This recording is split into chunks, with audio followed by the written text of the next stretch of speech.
ಯಾರು ಕರ್ನಾಟಕದಲ್ಲಿ CET counselling attend ಮಾಡಬೇಕು ಅಂತ ಅನ್ಕೊಂಡಿದ್ದೀರಾ, ನಿಮ್ಗೆಲ್ಲರಿಗೂ ಕೂಡ ಈ ಒಂದು ವಿಡಿಯೋ ಇಂಪಾರ್ಟೆಂಟ್ ವಿಡಿಯೋ ಆಗಿರುತ್ತೆ. ಯಾಕೆಂದ್ರೆ ನಿಮ್ಮ ಸಿಇಟಿ ರಿಸಲ್ಟ್ಗೆ ನೀವೆಲ್ಲರೂ ಕೂಡ ವೇಟ್ ಮಾಡ್ತಾ ಇದ್ದೀರಾ. ಆದ್ರೆ ಎಷ್ಟೊಂದು ಜನಕ್ಕೆ ಸಿಇಟಿ ರಿಸಲ್ಟ್ ಬಂದಾದ್ಮೇಲೆ ನೆಕ್ಸ್ಟ್ ಪ್ರೋಸೆಸ್ ಏನಿರುತ್ತೆ ಅನ್ನೋದು ಎಷ್ಟೊಂದು ಜನಕ್ಕೆ ಗೊತ್ತಿರಲ್ಲ. ಯಾಕೆಂದ್ರೆ ಸಿಇಟಿ ರಿಸಲ್ಟ್ ಬಂದಿದ ತಕ್ಷಣ ಇಮಿಡಿಯೇಟ್ ಆಗಿ ಪ್ರೋಸೆಸ್ ಎಲ್ಲ ಕೂಡ ಕೌನ್ಸಿಲಿಂಗ್ ಸ್ಟಾರ್ಟ್ ಆಗ್ತಾ ಹೋಗುತ್ತೆ. ಏನಾದ್ರೂ ಒಂದು ಪ್ರೋಸೆಸ್ ಮಿಸ್ ಆಯ್ತು ಅಂದ್ರೆ ನಿಮಗೆ ಮುಂದೆ ಕೌನ್ಸಿಲಿಂಗ್ ಟೈಮಲ್ಲಿ ಪ್ರಾಬ್ಲಮ್ ಆಗುತ್ತೆ. ಅದಕ್ಕೋಸ್ಕರ ವಿಡಿಯೋನ ಗಮನ ಇಟ್ಟು ನೋಡ್ತಾ ಹೋಗಿ. ಈ ಒಂದು ವಿಡಿಯೋ ನಿಮಗೆ ಇಂಪಾರ್ಟೆಂಟ್ ಆಗಿರುತ್ತೆ. ಅದಕ್ಕಿಂತ ಮುಂಚೆ ಯಾರು ಚಾನಲ್ ಸಬ್ಸ್ಕ್ರೈಬ್ ಮಾಡ್ಕೊಂಡ್ರಲ್ಲ ಪ್ರತಿಯೊಬ್ಬರು ಕೂಡ ಸಬ್ಸ್ಕ್ರೈಬ್ ಮಾಡ್ಕೊಳ್ಳಿ. ಹಾಗೆ ಪ್ರತಿಯೊಬ್ಬರು ಕೂಡ ವಿಡಿಯೋಗೆ ಒಂದು ಲೈಕ್ ಕೊಡಿ. ಯಾಕಂದ್ರೆ ಮಾಡೋ ಒಂದು ಲೈಕ್ ಒಂದು ಸಬ್ಸ್ಕ್ರೈಬ್ ಇಂದ ನಿಮ್ಗೆ ಇದೇ ರೀತಿ ಕಂಟಿನ್ಯೂಸ್ ಆಗಿ ಅಪ್ಡೇಟ್ಸ್ ಗಳನ್ನ ನೀಡ್ತಾ ಇರಬಹುದಾಗಿರುತ್ತೆ. ಇಲ್ಲಿ ಕಾಲೇಜ್ ದೋಸ್ತ್ ಅಂತ ಒಂದು ಕಾಲೇಜ್ ಪ್ರಿಡಕ್ಟರ್ ಇದೆ. ಇಲ್ಲಿ ಜಸ್ಟ್ ನಿಮ್ಮ ಸಿಇಟಿ ರ್ಯಾಂಕಿಂಗ್ ಎಷ್ಟು ಬರ್ಬೋದು ಅಪ್ರಾಕ್ಸ್ ಆಗಿ ಅಂತ ನಿಮ್ಗೆ ಗೊತ್ತಿದೆ. ಅದನ್ನ ಜಸ್ಟ್ ಇಲ್ಲಿ ಎಂಟರ್ ಮಾಡಿ ನಂತರ ನಿಮ್ಗೆ ಯಾವ ಒಂದು ಕ್ಯಾಟಗರಿ ಮತ್ತೆ ಯಾವ ಒಂದು ಬ್ರಾಂಚ್ ಕಟ್ ಆಫ್ ನ ಚೆಕ್ ಮಾಡಬೇಕು ಅದನ್ನ ಹಾಕ್ಬಿಟ್ಟು ಜಸ್ಟ್ ಸಬ್ಮಿಟ್ ಅಂತ ಕೊಟ್ರೆ ಸಾಕು. ನಿಮ್ಗೆ ಯಾವ ಕಾಲೇಜಲ್ಲಿ ಸೀಟ್ ಸಿಗ್ಬೋದು ಅನ್ನೋ ಅಪ್ರಾಕ್ಸ್ ಆಗಿ ಒಂದು ಡಾಟಾನ ತೋರಿಸುತ್ತೆ. ಲಿಂಕ್ ಡಿಸ್ಕ್ರಿಪ್ಷನ್ ಬಾಕ್ಸ್ ಮತ್ತೆ ಕಮೆಂಟ್ ಸೆಕ್ಷನ್ ಇರುತ್ತೆ, ಚೆಕ್ ಮಾಡಿ. ಈಗ ನಾವು ಡೈರೆಕ್ಟ್ ಆಗಿ ವಿಡಿಯೋಗೆ ಬರೋಣ, ಜಾಸ್ತಿ ಟೈಮ್ ವೇಸ್ಟ್ ಮಾಡೋದು ಬೇಡ. ಇಲ್ಲಿ ನಿಮ್ಗೆಲ್ಲರಿಗೂ ಕೂಡ ಗೊತ್ತಿದೆ ಸಿಇಟಿ ಎಕ್ಸಾಮ್ ರಿಸಲ್ಟ್ ಯಾವಾಗ ಬೇಕಾದ್ರೂ ಕೂಡ ಅನೌನ್ಸ್ಮೆಂಟ್ ಆಗ್ಬೋದು. ಇನ್ನು ಕೆಲವು ದಿನಗಳಲ್ಲಿ ಅನೌನ್ಸ್ಮೆಂಟ್ ಆಗುತ್ತೆ ಅಂತ. ಆದ್ರೆ ನಿಮ್ಗೆ ಎಷ್ಟು ಜನಕ್ಕೆ ಗೊತ್ತಿಲ್ಲದ ಇರೋ ವಿಷಯ ಏನಂದ್ರೆ ಸಿಇಟಿ ರಿಸಲ್ಟ್ ಬಂದಾದ್ಮೇಲೆ ನೆಕ್ಸ್ಟ್ ಪ್ರೋಸೆಸ್ ಏನ್ ಮಾಡ್ಬೇಕು ಅನ್ನೋದು. ಯಾಕಂದ್ರೆ ನೀವೆಲ್ಲರೂ ಕೂಡ ರಿಸಲ್ಟ್ ವೇಟ್ ಮಾಡ್ತಾ ಇದೀರಾ. ಅದೇ ನೆಕ್ಸ್ಟ್ ಪ್ರೋಸೆಸ್ ಏನು ಅನ್ನೋದೇ ನಿಮ್ಗೆ ಸಾಕಷ್ಟು ಜನಕ್ಕೆ ಗೊತ್ತಿರಲ್ಲ.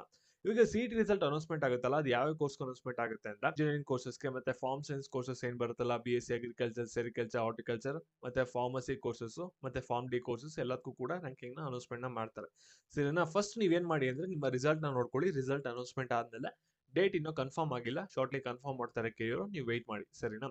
ಇವಾಗ ರಿಸಲ್ಟ್ ಬಂತು, ನೆಕ್ಸ್ಟ್ ನೀವೇನ್ ಮಾಡ್ಬೇಕು ಅಂತ ನೀವು ಕೇಳ್ಬೋದು. ಇವಾಗ ಸದ್ಯಕ್ಕೆ ನೀವು ಯಾವುದೇ ತರದ ಪ್ರೋಸೆಸ್ ಮಾಡೋ ಅಗತ್ಯ ಇಲ್ಲ. ರಿಸಲ್ಟ್ ಬಂದ್ಮೇಲೆ ಅವ್ರು ಏನ್ ಮಾಡ್ತಾರೆ ಅಂದ್ರೆ ಒಂದು PDF ನ ಬಿಡ್ತಾರೆ. PDF ಬಂದ್ಬಿಟ್ಟು ಯಾವ ರೀತಿ ಇರುತ್ತೆ ಅಂದ್ರೆ ಈ ರೀತಿ ಇರುತ್ತೆ. ಇಲ್ಲಿ ಏನಿರುತ್ತೆ ಅಂದ್ರೆ ಎಲಿಜಿಬಲ್ ಲಿಸ್ಟ್ ಅಂತ ಇರುತ್ತೆ. ವೆರಿಫಿಕೇಶನ್ ಯಾರ್ದು ಕರೆಕ್ಟ್ ಆಗಿದೆ ಅವ್ರದ್ದು ಎಲ್ಲಾರ್ದು ಕೂಡ ಒಂದು ಎಲಿಜಿಬಲ್ ಲಿಸ್ಟ್ ಅಂತ ಅನೌನ್ಸ್ಮೆಂಟ್ ನ ಮಾಡ್ತಾರೆ. ಕ್ಲಾಸ್ ಕೋಡ್ ಕೂಡ ಕೊಟ್ಟಿರ್ತಾರೆ, ಅದು ನೀವು ನೋಡ್ಕೋಬೇಕಾಗುತ್ತೆ.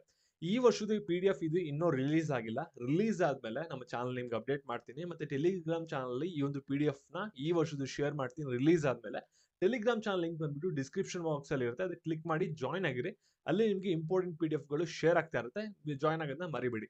ಸರಿನಾ? ಈ ರೀತಿ ಒಂದು PDF ಬಿಡ್ತಾರೆ, ಎಲಿಜಿಬಲ್ ಕ್ಯಾಂಡಿಡೇಟ್ ಲಿಸ್ಟ್ ಅಂತ. ಸರಿನಾ? ಆಫ್ಲೈನ್ ವೆರಿಫಿಕೇಶನ್ ಯಾರ್ಯಾರು ಮಾಡಿಸ್ಕೊಂಡಿದ್ರೆ ಮತ್ತೆ ಆನ್ಲೈನ್ ಅಲ್ಲಿ ಡಾಕ್ಯುಮೆಂಟ್ಸ್ ಯಾರ್ಯಾರು ವೆರಿಫೈ ಆಗಿದೆ ಎಲ್ಲಾರ್ದು ಕೂಡ ಈ ರೀತಿ ಲಿಸ್ಟ್ ಬರುತ್ತೆ.